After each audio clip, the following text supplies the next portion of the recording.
రామారావు గారితో పనిచేశారు. మాది ఎప్పుడు మా కుటుంబం మొత్తం కూడా సేవా కార్యక్రమంలో ఇటు పార్టీ తెలుగుదేశం పార్టీ కార్యక్రమంలో పాటు సేవా కార్యక్రమాలు కూడా చేస్తూ ఎన్నో సేవా కార్యక్రమాలు చేస్తున్నాం. గత 20 సంవత్సరాల నుంచి కుల మతాలకు అతీతంగా హిందూ ముస్లిం క్రిస్టియన్ అనేది భేదాలు లేకుండా ఎక్కడ ఏ ఇబ్బంది ఉన్నా ఏ పేదవాళ్ళకి అవసరం ఉన్నా మా వంతు సహాయంగా, చిన్న సహాయం పెద్దదని కాకుండా మా వృద్ధ భక్తి సహాయంగా మా వంతు వేరే వాళ్ళ ఫండ్స్ కానీ తీసుకోకుండా సొంత నిధులతో సొంత డబ్బులతో మాకున్న దీంతో సేవా కార్యక్రమం చేస్తున్నాం.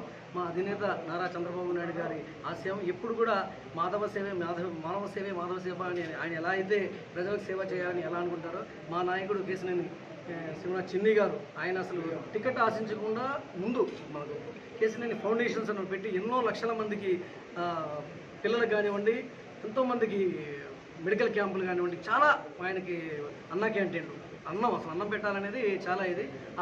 గత ప్రభుత్వం జగన్మోహన్ రెడ్డి గారి ప్రభుత్వం అరాచకాలకి ఇది చేసుకుంటూ నేను ఏం చేస్తున్నాను, నేను తెలుగుదేశం పార్టీకి అండగా ఉండి చంద్రబాబు నాయుడుకి అండగా ఉండే మనిషి అనే విధానంతో ఆ రోజు చిన్ని గారు ఏదైతే కార్యక్రమాలు చేశారో అలాంటి కార్యక్రమాలే మా వంతు కూడా మేము అంత పెద్దవి కాకుండా చిన్నవి ఆయనకి తోడుగా వెనకుండి సహాయ సహకారాలు అందిస్తున్నాం. ఇలాంటి సహాయ సహకారాలు ఎప్పుడూ మా వంతు ఉంటాయి. మా ఎంపీ గారు కానివ్వండి, మా ఎమ్మెల్యే మైలవరం కృష్ణప్రసాద్ గారు కానివ్వండి, మా జిల్లాలో ఉన్నటువంటి ప్రతి ఒక్క చైర్మన్లు అలాగే అందరూ కూడా మా సహాయ సహకారాలు అందిస్తున్నారు. మేము ఎప్పుడు కూడా పార్టీకి మన నాయకులకి తోడుగా ఉంటామని తెలియజేసుకుంటూ మా సేవా కార్యక్రమం ఎప్పుడు ముందుంటుంది, సేవ చేయడం తెలియజేసుకుంటాం.